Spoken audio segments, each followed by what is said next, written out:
استغفر الله العظيم استغفر الله العظيم استغفر الله العظيم الذي لا إله إلا هو الحي القيوم وأتوب إليه. لا إله إلا الله وحده لا شريك له، له الملك وله الحمد، يحيي ويميت وعلى كل شيء قدير، ولا حول ولا قوة إلا بالله العلي العظيم. استغفر الله العظيم. الفاتحة إلى روحي سيدنا المحجر الأضاحي أحمد بن عيسى، وإلى روحي سيدنا الأستاذ الأعظم الفقيه المقدم محمد بن علي بعلوي، وخصوصا إلى روحي صاحب الكتاب الإمام الحبيب عبد الله بن علوي بن محمد الحداد، وخصوصا إلى روحي سيدي الشيخ الحبيب عمر بن محمد بن سالم بن حافظ بن شيخ بكر بن سالم، وخصوصا إلى روحي الشيخ التازي وإلى روحي إمام القرطبي، وخصوصا إلى روحي الحبيب نوح بن محمد الحبشي، والحبيب عبد اللطيف شمس بن حرون، والحبيب عبد الله الحدار، والحبيب عثمان شحبد بن عبد الرحمن بن حسان، والحبيب محمد السحيمي بن عبد الله بن شيبان، والحبيب علي بن جعفر بن محمد بن عبد القادر العيدروس، وصاحب الولاية وصاحب المكان الحبيب حسن بن أحمد الغطاس، والحبيب علي بن محمد بن حسن الحبشي، والحبيب حسن بن محمد الحبشي، والحبيب سالم، والحبيب زين بن حسين بن أحمد الحبشي، والحبيب سالم بن حسين بن أحمد الحبشي، والحبيب أحمد بن عبد الله بن عبد الرحمن الحبشي، والحبيب أبو بكر بن عبد الله بن عبد الرحمن الحبشي، والحبيب أحمد بن عبد الله بن محمد الحبشي، والحبيب عبد الله بن عبد القادر بالفقيه، والحبيب عبد الله بن أحمد الجوفري، والشيخ عمر بن عبد الله بن أحمد بن سالم بن أبو بكر الخطيب الأنصاري، والشيخ محمد متولي الشعراوي، والشيخ عمر بن زعزع، والشيخ حدي هاشم، والشيخ فؤاد بن علي، وأصولهم وفروعهم وذوي الحقوق عليهم أجمعين، وإلى أرواح والدينا ولمشايخنا ولمعلمينا ولأزواجنا ولأولادنا ولأخواننا ولأخواتنا ولأصحاب الحقوق علينا ولجميع المؤمنين والمؤمنات والمسلمين والمسلمات الأحياء منهم والأموات، أن الله إذا غشاهم برحمته ومغفرته ويسكنهم الجنة، وإلى حضرة النبي محمد المصطفى رسول الله صلى الله عليه وآله وصحبه وسلم. الفاتحة. أعوذ بالله من الشيطان الرجيم. بسم الله الرحمن الرحيم. الحمد لله رب العالمين الرحمن الرحيم المالك يوم الدين، إياك نعبد وإياك نستعين، اهدنا الصراط المستقيم صراط الذين أنعمت عليهم غير المغضوب عليهم ولا الضالين آمين. أعوذ بالله من الشيطان الرجيم. بسم الله الرحمن الرحيم.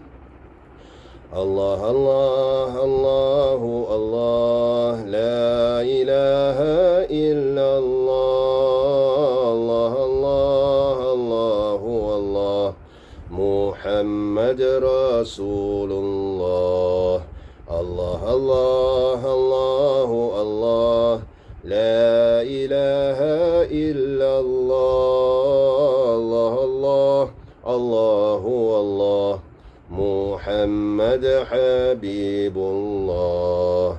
اللهم صل صلاة كاملة وسلم سلاما تاما على سيدنا محمد الذي تنحل به العقد وتنفرج به الكرب وتقضى به الحوائج وتنال به الرغائب وحسن الخواتيم ويستسقى الغمام بوجهه الكريم وعلى آله وصحبه في كل لمحة ونفس بعدد كل معلوم لك. اللهم صل صلاة كاملة وسلم سلاما تاما على سيدنا محمد الذي تنحل به العقد وتنفرج به الكرب وتقضى به الحوائج وتنال به الرغائب وحسن الخواتيم ويستسقى الغمام بوجهه الكريم وعلى آله وصحبه في كل لمحة ونفس بعدد كل معلوم لك. اللهم صل صلاة كاملة وسلم سلاما تاما على سيدنا محمد الذي تنحل به العقد وتنفرج به الكرب وتقضى به الحوائج وتنال به الرغائب وحسن الخواتيم ويستسقى الغمام بوجهه الكريم وعلى آله وصحبه في كل لمحة ونفس بعدد كل معلوم لك الله الله الله الله لا إله إلا الله الله الله الله محمد رسول الله الله الله الله الله لا إله إلا الله الله الله الله محمد حبيب الله اللهم صل وسلم وبارك عليه وعلى آله. السلام عليكم ورحمة الله وبركاته. الحمد لله وشكر الله والصلاة والسلام على رسول الله محمد بن عبد الله وعلى آله وصحبه ومن والاه ولا حول ولا قوة إلا بالله ولا حول ولا قوة إلا بالله ولا حول ولا قوة إلا بالله العلي العظيم. اللهم إنا نسألك علما نافعا ونسألك عملا متقبلا. اللهم زدنا علما وارزقنا فهما. اللهم فقهنا في الدين وعلمنا تعويل. اللهم فقهنا في الدين وعلمنا تعويل. اللهم فقهنا في الدين وعلمنا تعويل. سبحانك لا علم لنا إلا ما علمتنا إنك أنت العليم الحكيم. ربي اشرح لي صدري ويسر لي أمري واحلل عقدة من لساني يفقهوا قولي. أما بعد. Alhamdulillah wa syukurillah, segala puji dan syukur hanya kepada Allah Jalla Jalaluh. Masih memberi kita peluang untuk mengisi masa kita dengan majlis ilmu ini, yang hadir, yang menyampaikan, yang mendengar dan sebagainya lagi setiap hari Isnin. Minggu lepas kita bercuti kerana Masjid Jami' Queenstown mengadakan sambutan Maulidur Rasul sallallahu alaihi wasallam. Kita berada di bulan Rabiul Awal. Para ulama menyebut Rabiul Anwar kerana pada bulan Rabiul Awal ini dizahirkan Nabi sallallahu alaihi wasallam ke dalam dunia yang fana ini. Seperti mana bulan apa saja yang bersangkut paut dengan Nabi sallallahu alaihi wasallam, ia bersangkut paut dengan Nabi SAW, ia sinonim dengan cahaya, nur. Sebab itu Madinah disebut Madinatul Munawwarah kerana adanya jasad Rasulullah sallallahu alaihi wasallam di situ. Sama juga dengan bulan Rabi' ini. Seperti mana bulan Ramadan Sayyidul Syuhur, Ramadan Sayyidul Syuhur kata Nabi SAW. Bulan Ramadan itu adalah penghulu segala bulan. Maka bulan Rabiul Anwar ini adalah sebab adanya bulan Ramadan. Dan kita berada pada malam Isnin. Hari Isnin sudah pun lepas. Pada hari Isnin Nabi sallallahu alaihi wasallam dilahirkan, dan pada hari Isnin juga Nabi sallallahu alaihi wasallam diwafatkan. Kita berada di fasal yang ketiga pada kitab karangan Al-Habib Abdullah bin Alawi Al-Haddad rahimahullah, iaitu kitab Adab Sulukil Murid, adab orang yang hendak mendekatkan diri kepada Allah, berjalan tanpa henti menuju kepada Allah. Bismillahirrahmanirrahim. Di sini Al-Habib Abdullah Al-Haddad menyatakan, maksudnya perlu juga kita fahami bahawa hati itu minggu lepas dulu saya pergi revise sedikit 2 minggu lepas. Bismillahirrahmanirrahim. Mestilah bersungguh-sungguh memeliharanya penyakit-penyakit yang hendak menembusi hati ini. Bersungguh-sungguh memelihara dari terkena penyakit-penyakit ini, sebagai iaitu hati. Memelihara hati sebagai tempat pandangan Allah. Janganlah sampai ia menjadi cenderung kepada syahwat dunia, seumpama penyakit dengki, khianat, penipuan dan buruk sangka terhadap sesama Muslim. harus senantiasa menjadi penasihat kepada mereka, yakni saudara-saudara Islam kita, bersikap penyayang terhadap mereka, pengasih dan menganggap mereka senantiasa dalam kebaikan. Kasihanilah mereka seperti mengasihani diri sendiri, serta tanamlah perasaan benci terhadap keburukan yang menimpa mereka, seperti bencinya kita jika perkara buruk itu menimpa diri kita sendiri. Maka hati ini adalah tempat pandangan Allah. Kerana itu, ini semua yang dikatakan oleh Al-Habib Abdullah Al-Haddad bersandarkan daripada hadis Nabi sallallahu alaihi wasallam tentang tempat pandangan Allah. Apa itu hadisnya? Innallaha la yanzuru ila suwarikum walakin yanzuru ila qulubikum. Sesungguhnya Allah itu tidak memandang luaran kamu, tetapi Allah memandang hati kamu. Jadi jangan cenderung kepada syahwat dunia, seumpamanya penyakit dengki, khianat. Ini sudah saya terangkan. Harus senantiasa, dan buruk sangka terhadap sesama Muslim. Jangan buruk sangka terhadap sesama Muslim. Banyak sangat sekarang masalah-masalah yang tertimpa perpecahan di kalangan umat Islam.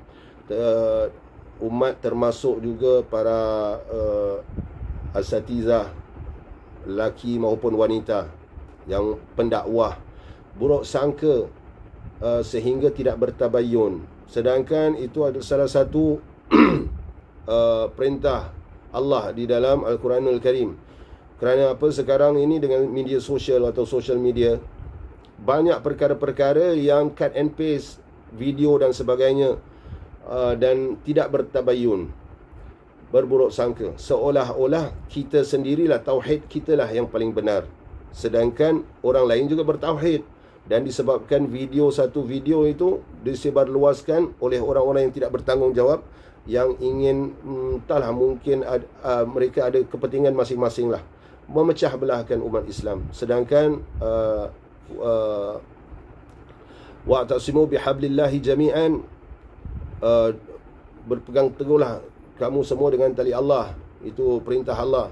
Wala tafarraqu, dan jangan kamu berpecah belah. Itu perintah daripada Allah supaya kita jangan berpecah belah.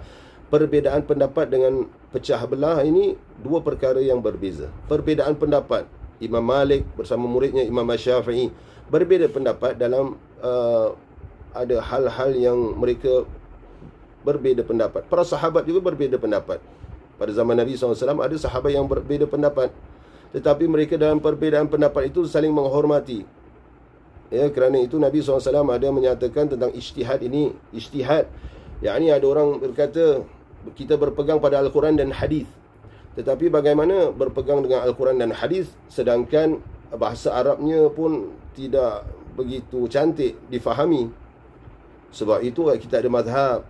Kita ada mazhab Malik, kita ada mazhab Hanafi daripada Imam Abu Hanifah, mazhab Maliki, mazhab Syafi'i, mazhab Hambali, dan berbagai lagi. Jadi di sini kita para ulama bersandarkan daripada hadis Nabi daripada ayat Al-Quran, fas'alu ahla dzikri in kuntum la ta'lamun. Maka bertanyalah dengan orang yang lebih mengetahui. Siapa yang lebih mengetahui? Itulah dia para imam-imam besar, imam-imam mazhab. Mereka itu bukan ahli hadis saja, tetapi mereka faqih. Ahli hadis tidak semestinya jadi ulama fiqh, tapi ulama fiqh itu memang mereka ahli dalam hadis. Jadi perlu memahami perbezaan pendapat dengan persengketaan ini dua perkara berbeza, tidak sampai memecah belah. Nah, ikulah akhlak para ulama. Dan Nabi SAW ada menyebut khaslatan laisa fawqahuma syai'un minal khair. Dua perkara yang mana tidak ada dua perkara lebih baik daripada dua perkara ini. Apa itu? Husnuzan billah wa husnuzan bi ibadillah. Baik sangka pada Allah dan baik sangka kepada hamba-hamba Allah. Khaslatan laisa fawqahuma syai'un minasyarr. Dan dua perkara tidak ada yang lebih buruk daripada dua perkara ini. Apa itu dua perkara? Su'uzan billah wa su'uzan bi ibadillah. Buruk sangka pada Allah dan buruk sangka pada hamba-hamba Allah. Jadilah kita bersatulah, kita sebagai umat Islam. Jangan kita mengeluarkan sesuatu post ataupun menyampaikan satu berita yang pertama kesahihannya tidak lagi ditentukan. Yang kedua, jikalau sahih pun, apakah berita atau post itu dapat menyatukan kita sebagai umat Islam atau akan menambah keretakan. Jikalau menambah keretakan, itu kita akan menyebabkan perpecahan, maka itu akan mendatangkan kemurkaan Allah. Yang mana Allah kata apa? Untuk kita bersatu padu, jangan berpecah belah. Ya, tidak berbeza, tidak sependapat dalam hukum, dalam fiqh, itu tidak mengapa. Sebab itu ada mufti lain negara, lain fatwanya, mufti lain negara, lain fatwanya. Tetapi perpecahan ini, itu yang mengakibatkan bermacam-macam masalah. Kerana apa? Buruk sangka. Harus senantiasa menjadi penasihat kepada mereka, bersikap penyayang, pengasih dan menganggap mereka senantiasa dalam kebaikan. Orang yang menganggap orang lain itu, dia ada kata-kata mengeluarkan, dia ingat dia bagus. Orang yang menyatakan itu, kau ingat kau bagus, ataupun dia ingat dia bagus sebab tu dia begini, orang itulah sebenarnya yang menganggap dirinya bagus. Kerana apa? Berdasarkan hadis Nabi sallallahu alaihi wasallam, al-mu'min mir'atul mu'min.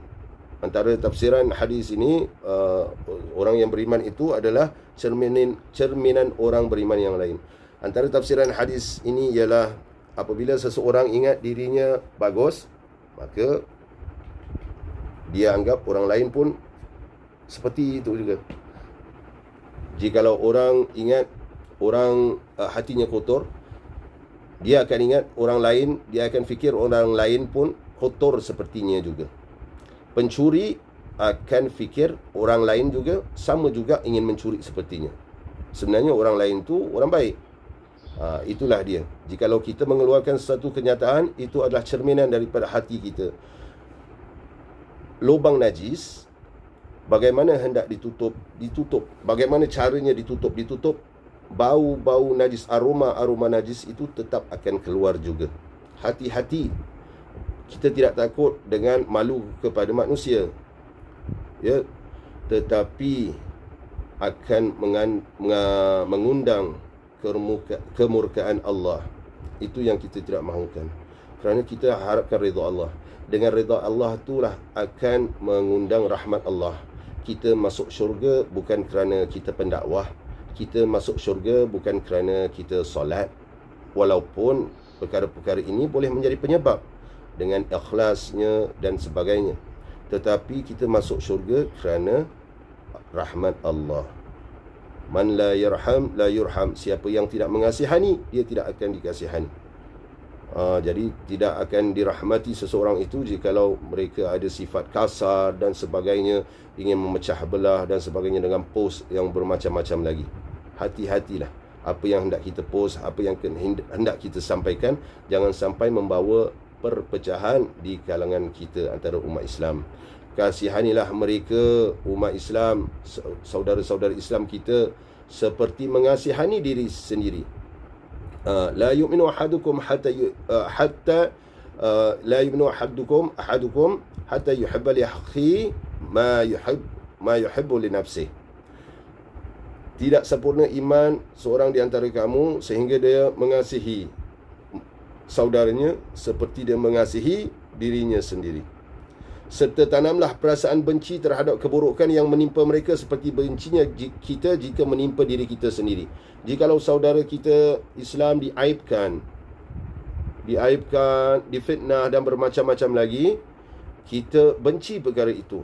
Cubalah untuk menghentikan itu. Dan kita termasuk orang-orang yang membantu orang-orang yang dizalimi, dan kita termasuk orang-orang yang membantu termasuk orang-orang yang membantu orang yang dizalimi dan menghentikan kezaliman. Dengan apa upaya kita sekalipun, kita tidak suka. Itulah cara Nabi sallallahu alaihi wasallam. Nabi sallallahu alaihi wasallam itu jikalau pribadinya diserang dan sebagainya, beliau tidak. Tapi jikalau saudara-saudara muslim, hak-hak Allah, saudara-saudara muslim itu dizalimi dan sebagainya, maka Nabi SAW adalah orang yang pertama yang akan marah kerana melanggar hak-hak Allah. Itulah kita ikut akhlak Nabi SAW. Mudah-mudahan di bulan Rabiul Awal ini kita dapat mencontohi Nabi SAW. Dengan apa? Dengan mempelajari tasawuf daripada kitab Zuriyatul Nabi SAW. Itu Al-Habib Abdullah bin Ali bin Muhammad Al-Haddad. Dan juga tentang kita benci perkara sesuatu buruk, benci perkara buruk itu terjadi terhadap saudara-saudara Islam kita, seperti bencinya kita jika menimpa diri kita sendiri. Satu yang perlu kita tahu ialah apabila kita, walaupun kita tidak suka seorang itu, kita patut rasa sedih jikalau sesuatu yang buruk terkena orang itu, seperti dia terkena aib, terkena musibah, terkena fitnah dan sebagainya, terkena COVID. Walaupun kita tidak suka, jangan sekali-kali terpacul di lisan kita padan muka. Baru dia tahu.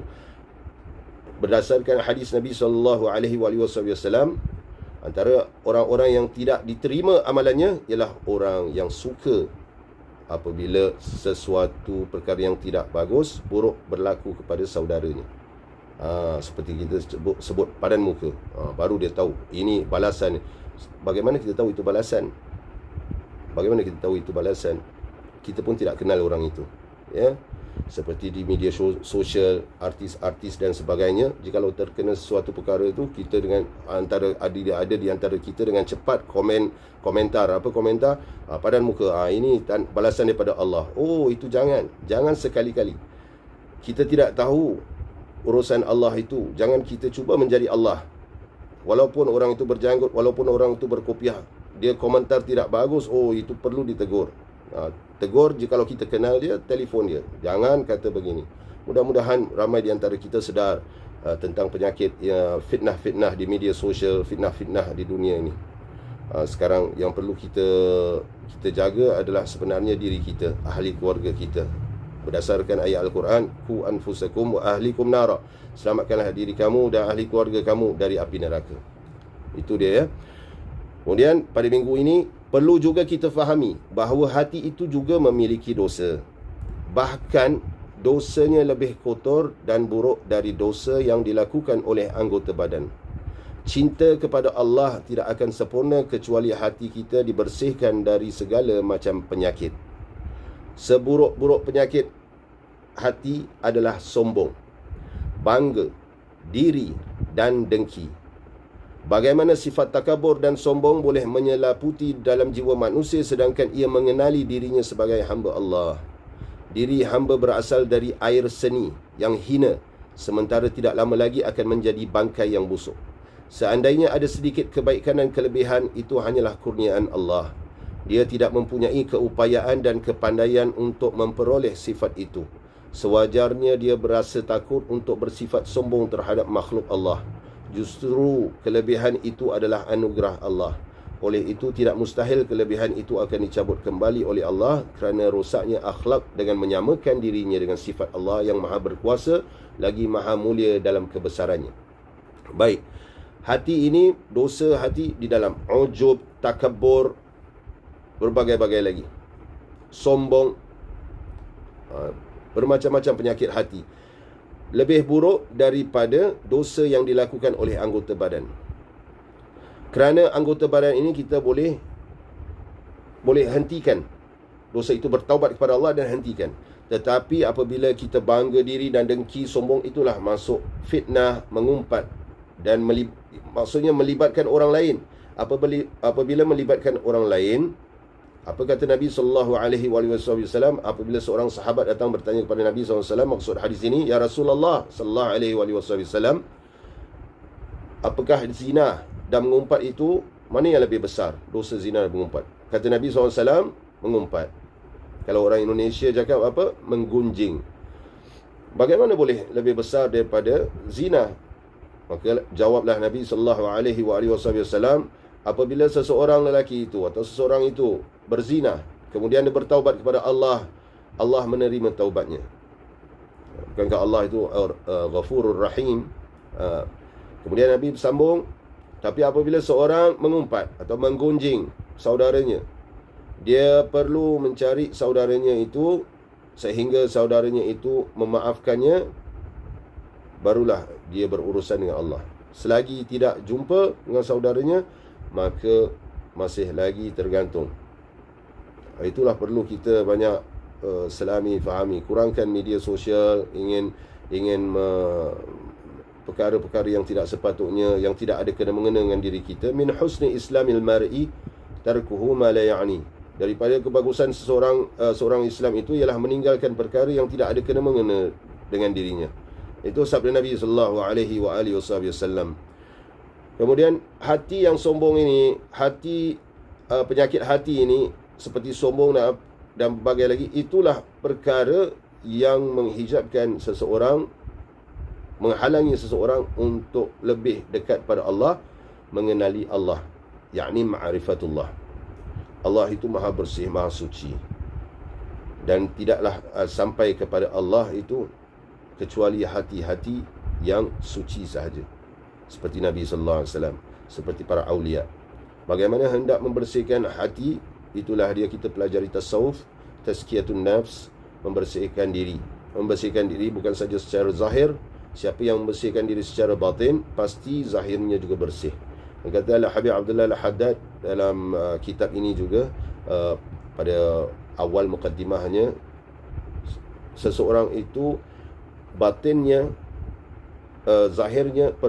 batinnya perlu lebih indah daripada zahirnya. Jikalau zahirnya nampak indah, batinnya lebih indah daripada itu. Jikalau tidak, sekurang-kurangnya batinnya itu sama indah seperti zahirnya. Berapa ramai di antara kita menjaga zahir kita, tetapi batin kita masing-masing aja yang tahu, ya. Kemudian seperti peristiwa Isra' wal Mi'raj, Nabi SAW melalui tempat ini diiringi oleh malaikat Jibril alaihissalam. Maka Nabi pun melihat keindahan-keindahan ciptaan Allah yang tidak pernah beliau lihat sebelum ini. Maka apabila sudah melihat itu semua dengan rasa takjub dengan ciptaan-ciptaan Allah itu, tiba-tiba lalu pada satu tempat Nabi SAW diseliputi atau diselaputi dengan kabus yang sangat tebal hingga menghindari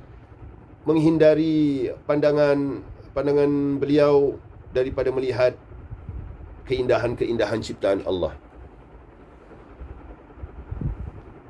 Nabi SAW terpinga-pinga lah maksudnya itu, dan bertanya kepada malaikat Jibril, "Ya Jibril, apa ini? Apa itu kabus tebal ini?" Kata malaikat Jibril, "Inilah syaitan-syaitan. Inilah dia syaitan-syaitan yang menghalangi pandangan umat-umatmu yang terus-menerus melakukan dosa, tidak bertaubat, tidak berusaha untuk membersihkan hati, membersihkan diri daripada syak wasangka dan sebagainya, dengan rasa ujub, takabur, sombong, dan menghalangi daripada melihat keindahan-keindahan ciptaan Allah." Jadi saya sering teringat hadis ini apabila saya memandu daripada Kuala Lumpur pada malam hari, ingin balik ke Johor. Di tengah malam sekitar jam 3, jam 2, tiba di kawasan, kalau tidak silap saya, kawasan Yong Ping. Tengah malam, dengan lampu saya buka jalan, tiba-tiba kabus sangat tebal.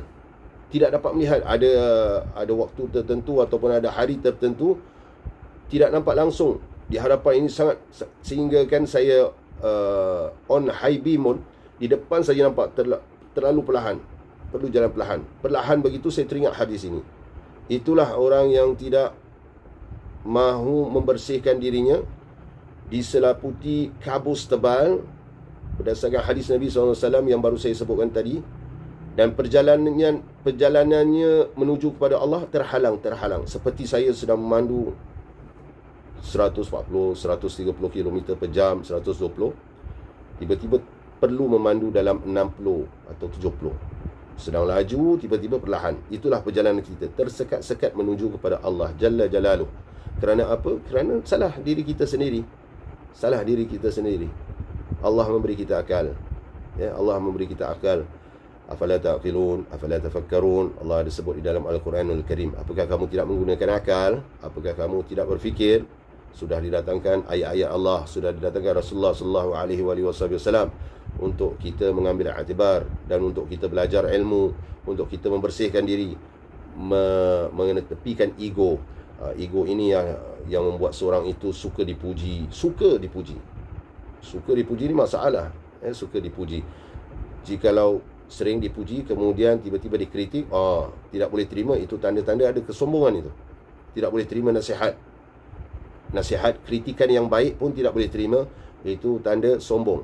Dan apa itu penyakit hati? Sombong, takabur, besarkan diri, senantiasa mengatakan tentang kelebihan diri sendiri.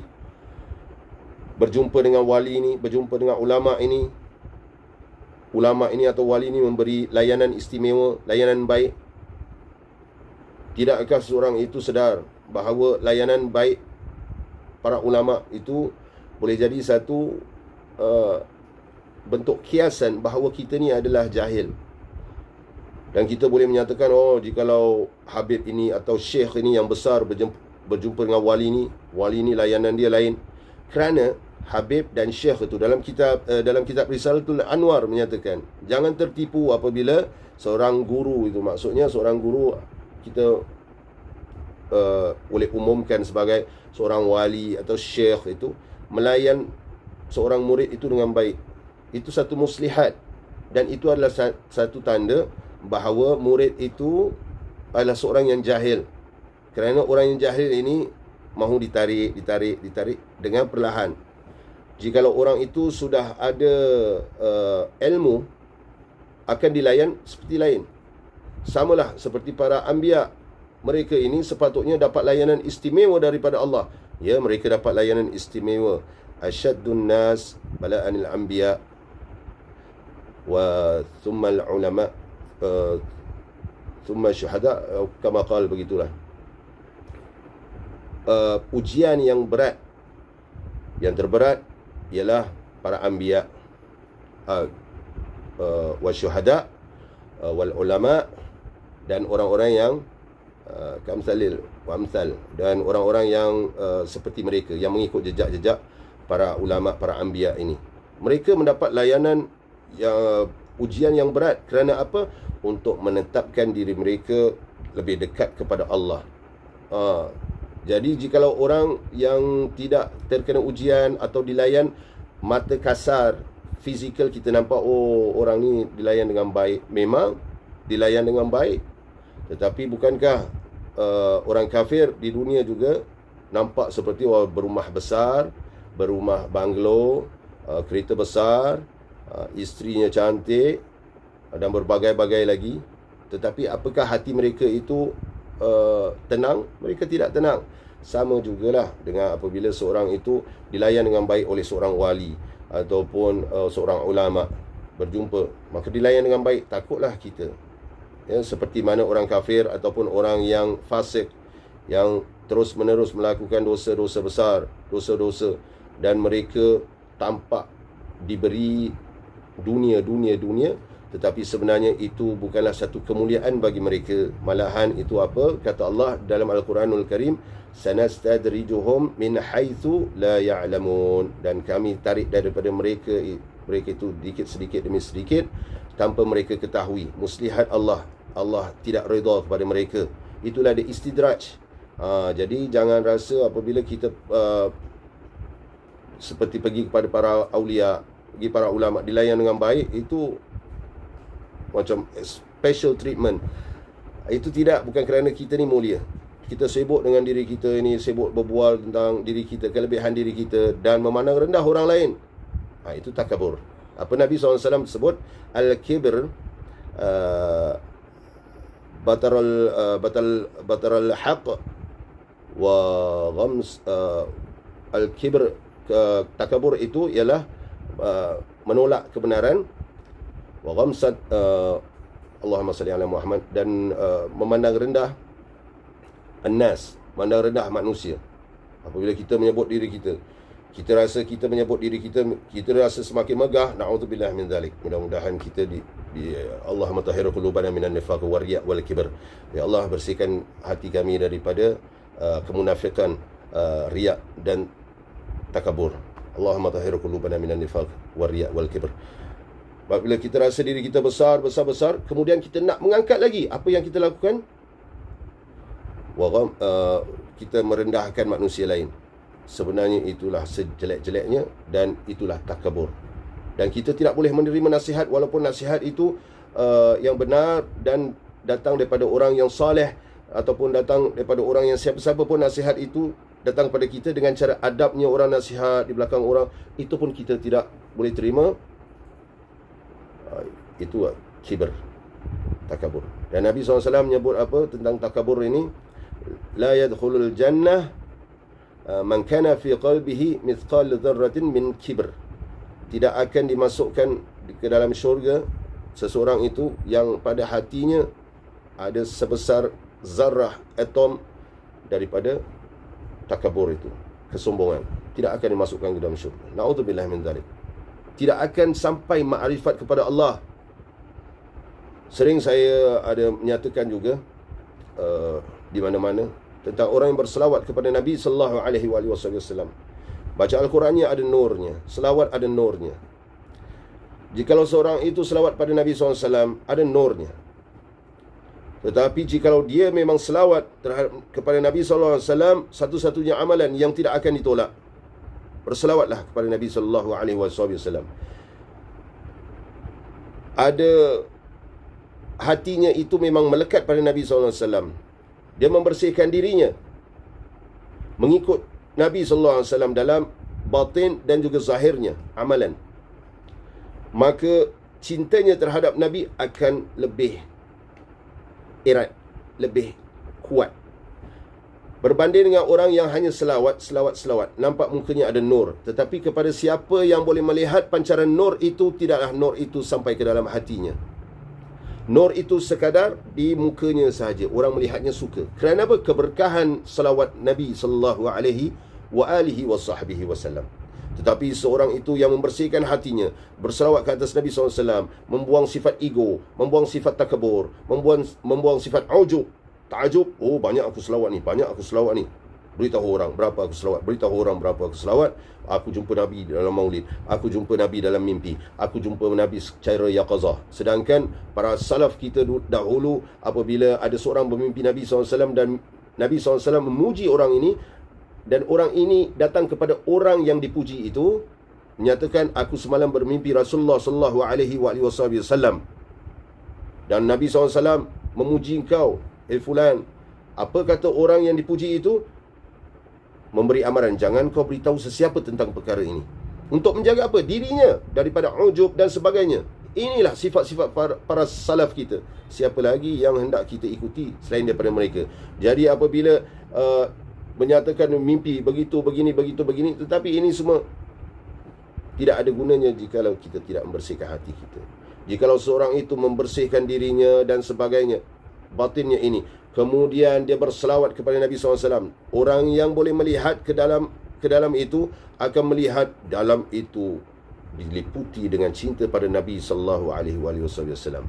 Dan orang-orang inilah yang dikatakan Nabi SAW, anta ma'a man ahbabta. Engkau bersama orang-orang yang kau cintai di dunia dan juga di akhirat. Di dunia dan juga di akhirat. Berdasarkan satu hadis Nabi SAW, seseorang ini orang Badui bertanya kepada Nabi SAW, ya Rasulullah, bila kiamat? Dan Nabi SAW menjawab, maksudnya itu, apa yang telah engkau sediakan untuk waktu itu. Dan orang ini berkata, solat aku tidaklah berapa bagus. Maksudnya tidak sunat macam berlambat-lambat, banyak sunat tidak, puasa pun tidak puasa sunat, yang wajib saja, diambil yang wajib saja. Kemudian, tapi yang aku ada adalah cinta pada Allah dan Rasulullah SAW. Dan Nabi SAW menyebut, anta ma'aman ahbabta. Kau bersama orang-orang yang kau cintai. Sahabat yang saya ingat Sayyidina Anas bin Malik radhiyallahu anhu menyatakan apa? Sangat gembira apabila mendengar hadis ini. Sangat gembira kerana cukup dengan cinta. Ini nilainya cinta. Cinta ini dapat dibangkitkan dan dapat berjiran dengan Nabi sallallahu alaihi wasallam. Jadi untuk apa kita dipuji di dunia? Untuk apa kita diagungkan di dunia tapi tidak dapat bersama Rasulullah sallallahu alaihi wasallam di syurga? Tidak bersama Nabi SAW di syurga.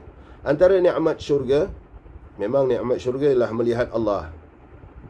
Ya, Allah menunjukkan dirinya yang tidak pernah kita terjangkau fikiran kita bagaimana Allah itu tidak bersifat, Allah itu tidak berjisim, tidak berbentuk dan sebagainya. Bagaimana? Itu nikmat yang paling agung. Nikmat yang kedua ialah jikalau dapat bersama-sama Rasulullah sallallahu alaihi wasallam di syurga. Sehingga kan para ulama menyebut, siapa yang ingin masuk syurga tapi tidak kiralah mau masuk syurga tidak bersama Rasulullah pun, tidak bersama Rasulullah SAW pun tidak mengapa, orang itu orang gila.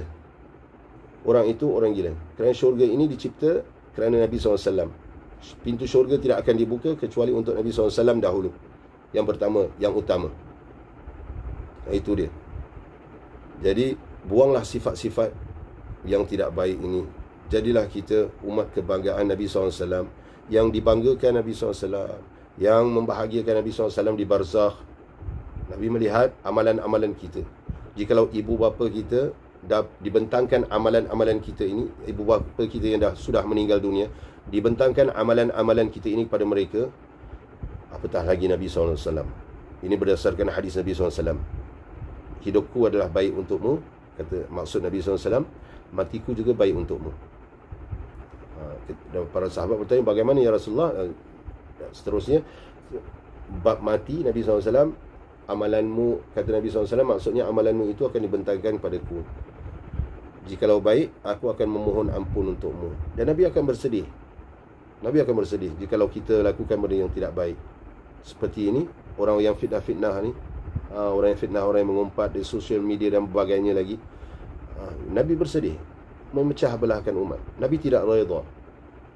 Sebab itu ada antara kita yang lisan berat untuk salawat. Kerana apa? Kerana amalan lahiriah kita dan hati kita tidak dibersihkan.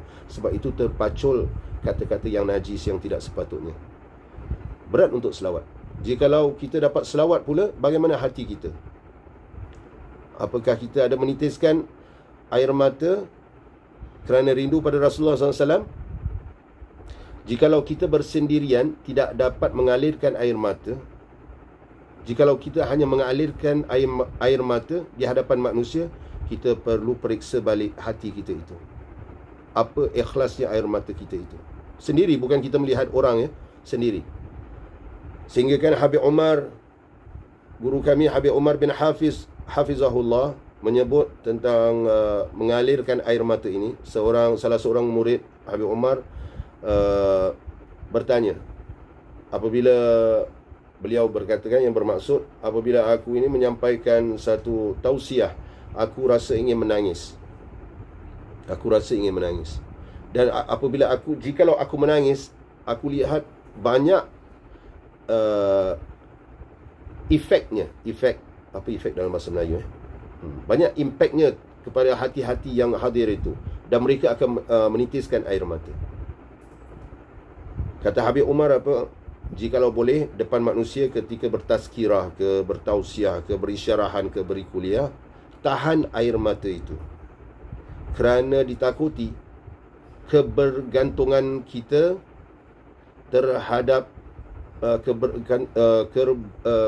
bergantungnya kita terhadap air mata kita itu untuk orang menangis. Untuk orang menangis. Sedangkan kita sampaikan ini, kita hendak Allah, kita bergantung kepada Allah untuk mencampakkan nur ke dalam hati orang-orang yang hadir itu. Bukan air mata kita yang buat orang menangis. Tak ditakuti kita senantiasa menangis apabila sampaikan syarahan, atau kita berbual dengan orang, kita tahan air mata kita untuk menangis. Walaupun kita rasa sebab dengan Rasulullah SAW, kita rasa sebab dengan dosa, kita rasa sedih dengan umat-umat Islam, tetapi kita tahan kerana apa? Kita tidak mahu kebergantungan kita kepada air mata yang menyebabkan mereka menangis. Tidak akan ada kesan dalam hati. Itu maksud Habib Umar bin Hafiz.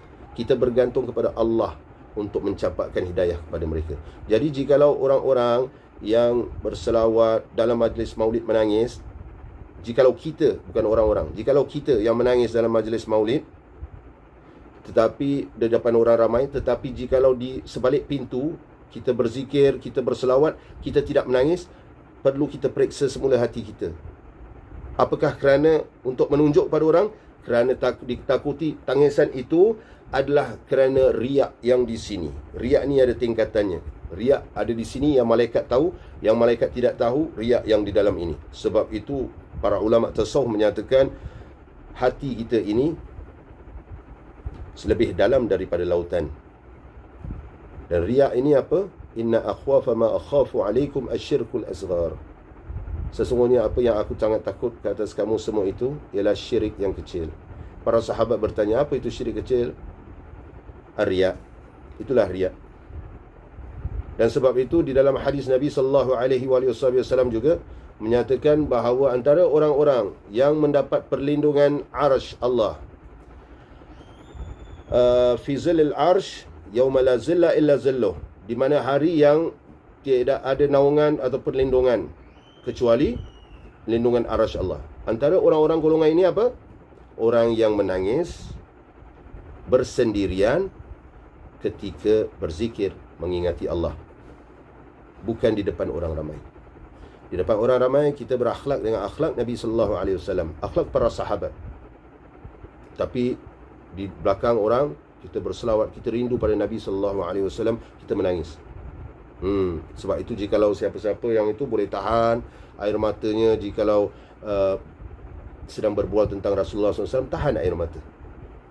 Mengapa jikalau di belakang pintu tidak boleh menangis, tetapi di depan orang boleh menangis? Itu perlu diperiksa semula. Ini bersandarkan para ulama yang menyatakan, bukan saya yang suka-suka kata ini. Sebab itu antara tanda-tanda orang yang sombong ialah orang yang tanpa ditanya suka menyatakan. Ini para ulama juga menyatakan, orang yang tanda-tanda orang sombong tanpa ditanya, dia menyatakan pada pendapat saya, pada pendapat saya. Ini tanda orang yang sombong. Pendapat ini hanya layak para ulama. Kerana kita ambil dalam bab agama, dan kerana kita ambil ini pun daripada ulama. Orang yang berilmu itu apa yang diamalkannya, bukan apa yang banyak dia tahu. Tidak. Sebab tu Allah menyebut apa? Jazaa'um bima kanu ya'malun. Jazaa'uhum bima kanu ya'malun. Dan mereka diberi ganjaran pada mereka itu dengan apa yang mereka amalkan. Orang alim ini apa yang mereka amalkan, bukan mereka tahu. Itulah dia, kita membersihkan hati kita. Cinta kepada Allah tidak akan sempurna kecuali hati kita dibersihkan dari segala macam penyakit. Hati ini akan dibawa kepada Allah Jalla Jalaluh. Bagaimana sifat takbur dan sombong boleh menyeliputi dalam jiwa manusia sedangkan ia mengenali dirinya sebagai hamba Allah. Kita ni hina. Kita, Adam AS dicipta daripada turab, tanah yang hitam. Kemudian kita pula dicipta daripada air seni. Yang mana air seni ini, air mani ini terkena baju, sehingga Nabi SAW ada pada pakaian Nabi itu, sebelum Nabi solat, Nabi mengerik air mani yang kering, mengerik, membersihkan. Dengan cepatnya kita, jikalau terkena air mani, walaupun air mani sendiri ataupun apa, akan kita cepat-cepat cuci. Hina. Kemudian Allah membalut kita, menjadikan daripada segumpal darah menjadi seketul daging. Seketul daging itu tumbuh dengan kemudian tulang. Tulang kemudian daging lagi menyelaputi. Pelajarilah kejadian kita daripada kitab-kitab ulama kita. Kemudian daripada kita merangkak, tidak tahu apa-apa, buang air besar, buang air kecil di dalam pampers ataupun lampin, tidak tahu apa-apa. Kemudian boleh merangkak. Kemudian barulah jalan jatuh. Kemudian sudah pandai berlari, tidak pandai berkata-kata lagi. Siapa yang beri kita makan di dalam perut ini? Allah. Siapa yang mengajar kita kalimat-kalimat ini? Berapa ramai yang umur 8 tahun masih tidak boleh berkata-kata? Berapa ramai? Mengapa kita boleh sombong apabila kita diberi ilmu yang sedikit saja? Ilmu yang sedikit saja. Bagaimana kita boleh sombong, takabur? Dan bagaimana kita boleh memandang rendah orang lain, sedangkan banyak kekurangan pada diri kita sendiri? Allah. Bagaimana sifat takabur dan sombong boleh menyelaputi dalam jiwa manusia sedangkan ia mengenali dirinya sebagai hamba Allah? Diri hamba berasal dari air seni yang hina, sementara tidak lama lagi akan menjadi bangkai yang busuk. Sudahlah hina, diciptakan, kemudian apabila meninggal, bangkai yang busuk. Yang badan kita ini, kita pergi ke gym, kita makan obat itu, makan obat ini, kita cocok sana, cocok sini, vitamin E lah, vitamin C lah, bagai-bagai vitamin lagi. Untuk zahir, batin kita bagaimana batin? Vitamin apa yang telah kita masukkan untuk batin kita? Apabila tahukah kita bahawa bangkai manusia ini, mayat manusia ini, jikalau sudah membusuk, adalah lebih busuk daripada bangkainya anjing, bangkainya binatang-binatang lain? Tahukah kita? Kalau tidak, kalau mau tahu lebih, tanya pegawai polis yang pernah mengendalikan mayat-mayat yang lemas dan berbagai lagi, anggota-anggota polis. Tanya mereka. Pasti mereka menyatakan, oh, sangat busuk mayat manusia. Mayat kita, bagaimana kita boleh, umumnya mayat-mayat umumnya, saya tidaklah menyatakan mayat para awliya, mayat para anbiya, tapi mayat umumnya manusia. Bagaimana kita boleh sombong begitu sekali? Mayat kita ini lebih busuk daripada bangkainya anjing, bangkainya kucing dan sebagainya. Kerana bermacam-macam perkara, yang macam-macam barangan yang masuk ke dalam tubuh badan kita ini, dengan obat-obatannya, dengan makanan-makanannya, mengikut hawa nafsunya, berbagai-bagai lagi. Seandainya ada sedikit kebaikan dan kelebihan, itu hanyalah kurniaan Allah. Taufik. Itulah taufik daripada Allah. Dia tidak mempunyai keupayaan dan kepandaian untuk memperoleh sifat itu. Wallahu khalaqakum wa a'malakum, begitulah bunyinya. Allah lah yang mencipta kamu dan apa yang kamu, dan amalan-amalan kamu. Jikalau amalan kita banyak, itulah kerana Allah. Itulah kerana Allah. Jikalau kita ini menyatakan, oh, saya hari itu saya buat macam ni, keluar daripada mulut saya, jangan keluar daripada mulut saya ni, orang boleh dengar ni. Jangan gitu. Para ulama sudah menyebut, jikalau ada kita rasa ingin menyatakan tentang nikmat yang telah Allah berikan pada kita dalam kata-kata kita ini, Allah memberi kita akal yang tajam, kita dapat beramal begini untuk jadi iktibar pada orang lain. Katakanlah alhamdulillah dengan berkat taufik daripada Allah. Taufik, apa itu taufik? Kita sering menyebut wabillahi taufik wal hidayah. Dengan Allah itu taufik dan hidayah. Hidayah itu adalah satu nur yang dicampakkan ke dalam hati seseorang, hadiah untuk sedar. Berapa ramai orang yang sedar kemudian masuk Islam ataupun bertaubat. Tetapi ada syaratnya. Taubat itu dengan apa? Dengan mengamalkan amalan soleh. Itulah dorongan kuat untuk mengamalkan amalan-amalan soleh. Itulah dinamakan taufik. Bukan kerana kita, kerana Allah memberi dorongan itu. Allah yang memberi dorongan itu. Sebab itu Allah ada menyatakan di dalam Al-Quranul Karim, illa, setelah Allah menyatakan orang-orang yang berzina dan berbagai lagi yang buat dosa, kemudian Allah menyatakan illa, kecuali man taba wa aman wa amila amalan salihah. Kecuali mereka man taba, siapa yang bertaubat, wa aman, dan yang beriman, wa amila amalan salihah, dan mengamalkan amalan soleh. Itulah orang-orang dia kena taubat, beriman, ini syarat-syaratnya, dan melakukan amalan-amalan soleh. Seandainya ada sedikit kebaikan dan kelebihan, itu hanyalah kurniaan Allah. Dia tidak mempunyai keupayaan dan kepandaian untuk memperoleh sifat itu. Sewajarnya dia merasa takut untuk bersifat sombong terhadap makhluk Allah. Kerana apa? Kelebihan itu adalah anugerah Allah. Kita beramal, kita solat, ada yang solat tahajud, ada yang selawat beribu-ribu. Nak sombong? Jangan. Oleh itu tidak mustahil kelebihan itu akan dicabut kembali oleh Allah, kerana rosaknya akhlak dengan menyamakan dirinya dengan sifat Allah yang maha berkuasa lagi maha mulia dalam kebesarannya. Allah Al-Mutakabbir. Allah yang boleh takabur lah, kerana Allah yang menciptakan semuanya.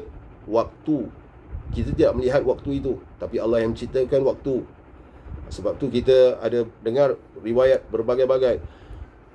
Imam Ahmad bin Hanbal salat pada satu malam 300 rakaat. Al-Imam Sayyidina Ali Zainal Abidin As-Sajjad, digelar As-Sajjad kerana salat 1000 rakaat setiap malam. 1000 rakaat. Bagaimana? Tidak logik. Ciptaan Allah ini, apabila Allah berkehendak, tidak akan sampai oleh akal kita. Dan kemudian kita tidak boleh apa? Tidak boleh sombong terhadap makhluk Allah. Kerana kelebihan yang Allah kurniakan itu, taufik adalah makhluk yang diberi kepada kita, itu adalah anugerah daripada Allah. Untuk beramal soleh yang saya sebut tadi, orang mereka yang bertaubat, beriman dan beramal soleh. Dan beramal soleh ini adalah taufik daripada Allah. Saya sebut lagi, bukan kerana kita tidak ada apa-apa. Jangan kita rasa sombong kerana boleh ditarik balik. Saya tutupi dengan satu kisah seorang yang hendak, ada yang menyebut sudah sampai ke tahap kewalian di Mesir, kalau tidak silap saya, di Mesir ataupun hampir kepada tahap kewalian. Hal sudah sampai keadaannya itu tinggi, wajahnya bersinar, sehingga diberi gelaran Wajhul Qamar. Wajhul Qamar, muka bulan. Bulan kerana apa? Bersinar, bercahaya seperti bulan di malam hari lah. Mana ada bulan keluar pada siang hari? Bulan malam hari, jadi nampak bersinar itu. Apabila bulan datang dekat dengan kita, pasti kita macam pada malam yang gelap. Ni pula di padang pasir, melihatnya, ya Allah, orang ini, ulama ini, orang alim ini mendapat gelaran Wajhul Qamar. Kemudian datanglah yang diriwayatkan Sidi Ahmad Badawi. Sidi Ahmad Badawi datang pada tempatnya itu. Kemudian majlisnya itu, majlis Sidi Ahmad Badawi ini juga ramai orang. Timbullah rasa hasad, rasa dengki terhadap Sidi Ahmad Badawi. Apabila timbul rasa hasad, rasa dengki, dia tidak periksa dirinya, kemudian dilontarkanlah kata-kata melihat keadaan jemaahnya, sebahagian jemaahnya pergi kepada Sidi Ahmad Badawi, ataupun dia melihat ramai juga yang belajar dengan Sidi Ahmad Badawi. Rasa iri hati, iri hasad yang dengki. Sebab tu Nabi SAW ada menyebut al-hasad ya'kulul hasanat kama ta'kulun narul hatab. Hasad itu memakan kebaikan seperti mana api memakan kayu. Jadi apabila sudah menyatakan perkara-perkara yang tidak baik kepada Sidi Ahmad Badawi, orang alim yang lain, dia kerana hasadnya itu, maka ditariklah kemuliaan-kemuliaan pada dirinya, maka hilanglah nur pada dirinya. Dan para ulama menyatakan bahawa dia tidak sampai ke tahap para awliya lagi, ditarik semula anugerahnya itu. Manakala Sidi Ahmad Badawi, kita sedia maklum, siapa yang pernah baca sejarah Sidi Ahmad Badawi ataupun tahu tentang riwayat kisah hidup Sidi Ahmad Badawi, maka kita sedia maklum bahawa Sidi Ahmad Badawi antara ulama-ulama yang besar, alim yang besar, Sidi Ahmad Badawi. Dan berlainan pula dengan Sidi Ahmad Badawi, apabila ada orang alim yang datang ke tempat beliau itu untuk berdakwah, beliau raikan dan beliau kata, alhamdulillah, datang seorang untuk membantu aku, meringankan tanggungjawab, meringankan bebanan aku dalam berdakwah. Itu kata Sidi Ahmad Badawi. Tengok, kita sebagai pendakwah ini tidak terlepas dari perkara-perkara begini. Sebab tu Al-Imam Fudail bin Iyad menyatakan kepada anaknya, wahai anakku, dalam kitab Minhajul Abidin ada disebut, maksudnya itu, wahai anakku, belikan aku rumah jauh daripada para ulama. Kerana apa? Kerana apabila aku buat kesilapan, mereka akan pijak, hina, mencari salah aku, mereka akan tekan akulah. Maksudnya itu. Tapi jika aku diberi kemuliaan dan sebagainya, mereka akan hasad dan dengki pada aku. Ini penyakit dah pada semua orang, termasuk juga para alim ulama. Dan itu Sidi Ahmad Badawi itu menyambut para alim ulama ini dengan suka cita, tidak ada hasad dengki, dan makamnya naik. Berpunca daripada apa? Hati yang baik ataupun hati yang jahat. Untuk kita melihat kemanisan ibadah kita, untuk kita sampai kepada Allah adalah dengan hati yang baik atau hati yang jahat. Saya ulangi lagi, daripada peristiwa Isra wal Mi'raj, Nabi SAW Mi'raj kepada Allah, dalam perjalanan itu diliputi kabus tebal. Itulah dia syaitan-syaitan yang mana bersarang di pandangan orang-orang umat Muhammad yang terus-menerus lakukan dosa, tidak mahu membersihkan hati. Mudah-mudahan ada manfaatnya di sini, dan kita berada di bulan Rabiul Awal. Mudah-mudahan kita tanamkan sifat cinta pada Nabi SAW, berselawat kepada Nabi SAW, jikalau boleh dengan selawat 1,000 kali pada setiap hari. Ada hadisnya tentang 1,000 kali setiap hari. Masa pun dah habis pun masa sebenarnya. Sallallahu ala Muhammad, jikalau hendak sampai ke 1,000 satu hari, 1,000 kali satu hari, Sallallahu ala Muhammad. Itu dikira selawat. Selawat itu dikira zikir juga. Ijma' ulama ahli sunnah wal jamaah. Sallallahu ala Muhammad, Sallallahu ala Muhammad, Sallallahu ala Muhammad, Sallallahu ala Muhammad, Sallallahu ala Muhammad. Itu 1,000 kali satu hari. Buatlah dalam satu hari. Bukan satu kali 1,000, satu hari 1,000. Jikalau boleh lebih, alhamdulillah. Mudah-mudahan ada manfaatnya. Kita akhiri dengan tasbih kafarah surah Al-Asr dan doa lepas kuliah. Bismillahirrahmanirrahim. Subhanakallahumma wa bihamdika, asyhadu an la ilaha illa anta, astaghfiruka wa atubu ilaik. Bismillahirrahmanirrahim. Al-Asr. Innal insana lafi khusr illa alladhina amanu wa 'amilus salihati wa tawassaw bil haqqi wa tawassaw bis sabr. Bismillahirrahmanirrahim. يا ربنا اعترفنا بأننا اقترفنا وأننا أسرفنا على لظى أشرفنا. يا ربنا اعترفنا بأننا اقترفنا وأننا أسرفنا على لظى أشرفنا. فتوب علينا توبة تغسل لكل حوبة واستر لنا العورات وآمن الروعات واغفر لوالدينا ربي ومولودينا والأهل والإخوان وسائر الخلان. يا ربنا اعترفنا بأننا اقترفنا وأننا أسرفنا على لظى أشرفنا. وكل ذي محبة أو جيرة أو صحبة والمسلمين أجمع آمين. ربي أسمع فضلا وجودا من نال باكتساب منا بالمصطفى الرسول نحظى بكل سهول. يا ربنا اعترفنا بأننا اقترفنا وأننا أسرفنا على لظى أشرفنا. صلى وسلم ربي عليه عد الحب وآله والصحب عداد الصحب. والحمد للإله في البدء تناهي حمدا كثيرا دائم مهابة النسائم. يا ربنا اعترفنا بأننا اغترفنا وأننا أسرفنا على لظى أشرفنا.